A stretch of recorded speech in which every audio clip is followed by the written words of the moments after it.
प्रिय शिक्षाविदों, आप बंधुओं से मेरा आग्रह है। मेरे देश का नाम भारतवर्ष है। आज उसे इंडिया कहने में लोग गौरव महसूस करते हैं, पर आपको समझना चाहिए कि भारतवर्ष के विद्वानों ने, ऋषियों ने इस नाम से इसे क्यों बोधित किया, इसके पीछे कोई कारण होगा। भारत देश का नाम सबसे पहले अब्जनाभ था। अब्जनाभ का अर्थ होता था विष्णु के नाभि कमल से निकले हुए ब्रह्मा थे, उन्हीं की यह भूमि है, ऐसा पुराणों में लिखा है। हम उसको भूला गए। इसके बाद हमारे देश का नाम ऋषभ राजा थे, उनके एक लड़के थे जिनके नाम पर, भरत के नाम पर इस देश का नाम भारत पड़ा।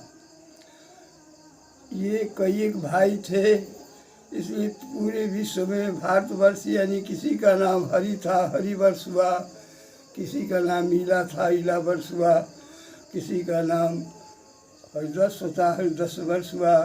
ऐसे ही बहुत सारे कुछ नाम थे जो पूरे विश्व में अपनी अपनी जगह लेकर लोग राज्य करने लगे थे। भारत देश का अर्थ बड़ा ही सुंदर होता है और इसका अर्थ भी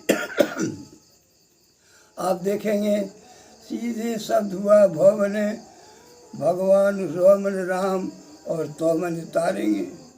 यह राम की भूमि है। यहाँ पर श्री राम की उच्चतम व्यवस्था होती आई है। सनातन धर्म अपने स्वरूप में खड़ा है, इसलिए इस देश का नाम भारत हुआ, चूँकि भगवान राम ही सबको तारेंगे। ये अर्थ हमारे यहाँ समझे जाते हैं। दूसरे भी अर्थ होते हैं, शब्दों के बहुत सारे अर्थ होते हैं। दूसरा भी अर्थ होता है, भरत जो ऋषभ के लड़के थे उनके नाम पर भारत हुआ। ऐसे भी अर्थ निकलेंगे। भा मन प्रकाश कहते हैं, रत मने उसमें लगे रहना, यानी ज्ञान विज्ञान की तलाश करना। यह हमारी भूमि वही है जो नित्य निरंतर ज्ञान विज्ञान की तलाश में लगी रहती थी यह भूमि। इसलिए हमारे यहाँ के ऋषियों ने इसका नाम भारत रखा। अस्तु, यह भारत कहा जाना इंडिया की अपेक्षा बहुत बड़ा कल्याणकारक होगा और सनातन धर्म की रक्षा के लिए भी बहुत ऊंची व्यवस्था होगी। इसलिए आप बंधुओं से हमारा आग्रह है, आप सभी भारत कहने में गर्व का अनुभव हासिल करें।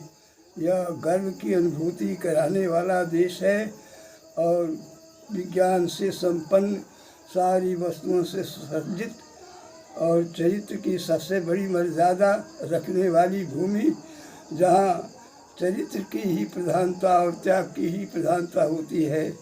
ऐसी भूमि हमारी भारत भूमि, जहाँ श्री राम कृष्ण जैसे लोगों का आना हुआ और चरित्र के पठन पाठन की व्यवस्था में इन लोगों ने अपनी बड़ी अच्छाई दिखा पाई है।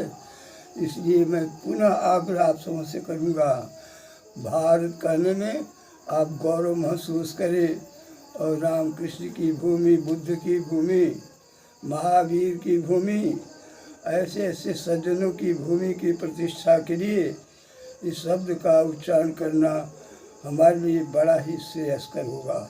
इन्हीं शब्दों के साथ मैं पुनः आग्रह करता हूँ, आप भारतवर्ष कहने में गौरव की अनुभूति करें। अस्तु, इसके लिए आप सबों को नमन।